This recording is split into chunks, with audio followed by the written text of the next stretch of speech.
میں سیدنا فاروق اعظم کی بات کرتا ہوں۔ ایسا نہیں کہ بندہ کچا ہے، نہ حضور نے فرمایا عمر کی زبان پر تو رب نے حق جاری فرما دیا۔ فاروق جو کہہ دیں اللہ اس کے مطابق قرآن نازل کر دیتا ہے۔ امام سیوطی نے ان آیات کی تفصیل لکھی ہے جو حضرت عمر کی رضا کے مطابق نازل ہو گئی، لیکن حضرت عمر کے سامنے ایک بی بی لائی گئی، اس نے زنا کیا، سیاستہ میں روایت۔ حضرت فاروق اعظم نے حد جاری کر دی، فرمایا لے جاؤ اسے سنسار کرو یا کوڑے مارو۔ صحابہ لے کے جا رہے ہیں، مولا علی شیر خدا آ گئے، کہاں لے کے جا رہے ہو؟ حضور اس پر حضرت عمر نے حد لگائی ہے، فرمایا عمر کو تم نے بتایا تھا کہ یہ تو بیچاری دیوانی ہے، یہ تو ذہنی طور پر کمزور ہے، یہ تو مجذوب ہے، اسے تو پتہ ہی کو نہیں، یہ بتایا تھا؟ حضور نہیں، فرمایا عمر نے پوچھا تھا؟ حضور نہیں، فرمایا چلو واپس چلو، حق قبول کریں۔ حضرت مولا علی شیر خدا واپس لائے، فرمایا عمر فیصلہ کرتے ہو پوری بات کیوں نہیں پوچھتے؟ آپ نے کہا لی کیا ہوا؟ فرمایا تم نے اس عورت پہ حد لگائی؟ حضور لگائی۔ فرمایا تمہیں پتہ ہے یہ مجذوب ہے، دیوانی ہے، مرفوع قلم ہے، اس پر حد نہیں لگتی؟ عرض کی کہ حضرت عمر فاروق فرمانے لگے مجھے تو پتہ ہی نہیں۔ تو آپ فرمانے لگے پہلے پتہ کیا کرنا پھر معاملہ طے کیا کر۔ تو حضرت عمر نے کوئی بہانہ نہیں کیا، بہانے بھی ہوتے ہیں نا، انہیں میں نے صحیح نہیں گل دسی، اے بندے نے میں انج کیا سی، کوئی بہانہ نہیں لگایا۔ عمر نیچے اترے اور سجدے میں گر گئے، یا اللہ عمر کو معاف کر دے، یا اللہ عمر کو معاف کر دے۔ اور پھر چمکتے ہوئے جملے سیدنا فاروق اعظم کے فرمانے لگے لوگو آج اگر علی نہ ہوتا تو عمر ہلاک ہو جاتا، آج اگر علی نہ ہوتا تو عمر ہلاک ہو جاتا۔ بات کو سمجھیں، آپ قبول کریں، اگر آپ تک شکر کریں، حق اگر کسی تک آ گیا حق کو مانیں اور ڈٹنا سیکھیں اور حق بات کہنا سیکھیں۔ حضرت عمر فاروق رضی اللہ تعالیٰ عنہ کے زمانے میں بھی کچھ معاملات ایسے ہوئے۔ امام غزالی نے لکھا ہے کہ ایک نوجوان شراب چھپا کے نا اپنی چادر کی اوٹ میں تو حضرت عمر کے سامنے سے گزر رہا تھا، شراب چھپا کے۔ میں اکثر کہتا ہوں کہ آج بھی کوئی منع کرنے والا ہو تو لوگ منع ہونے کو تیار تو ہیں، پر ہم منع کرنے کو تیار نہیں ہوتے۔ اگر ہمارے کہنے پہ بڑی بڑی محفلیں ہو سکتی ہیں تو ہمارے کہنے پہ داڑھی بھی پوری ہو ہی سکتی ہے، لیکن ہم کہتے ہی نہیں، مزاج ہی نہیں، اس طرف لاتے ہی نہیں۔ ہمارے کہنے پر اگر بڑے بڑے چندے لوگ دے دیتے ہیں تو امید ہے نمازی بھی ہو ہی جائیں گے۔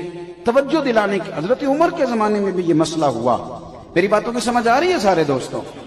ایک نوجوان جا رہا ہے، شراب چھپائے تو سیدنا فاروق اعظم نے تلوار نکالی ہوئی، یہ کیا ہے، کدھر جا رہے ہو؟ تو وہ کہنے لگا حضور وہ نا سرکہ ہے میرے پاس، اور اندر دعائیں مانگ رہا ہے، یا اللہ آج عمر سے بچا لے، آج کے بعد شراب نہیں پیوں گا۔ اندر دعائیں مانگ رہا ہے، اللہ عمر سے بچا لے، آج کے بعد شراب۔ حضور سرکہ ہے، سرکہ۔ حضرت عمر کہنے لگے کھول نہ ذرا۔ چادر کھولی تو بوتل میں واقعی سرکہ نکل آیا۔ وہ الحمدللہ الحمدللہ پکار کے چلنے لگا۔ ایک روایت میں نے ایسی بھی پڑھی کہ جب وہ جا رہا تھا تو حضرت عمر نے آواز دی، فرمانے لگے عمر سے ڈر کے توبہ کی ہے تو شراب کا سرکہ بنا ہے، اگر تو رب سے ڈر کے توبہ کرتا تو اللہ نے اس کو شہد بنا دینا تھا اور تیرے کام آ جاتا۔ کوئی ہونا تو چاہیے نا منع کرنے والا۔ اور ایک بات اور آپ سے عرض کروں، جب آپ تک حق آ جائے تو اسے قبول بھی کریں، حق آ جائے تو اسے۔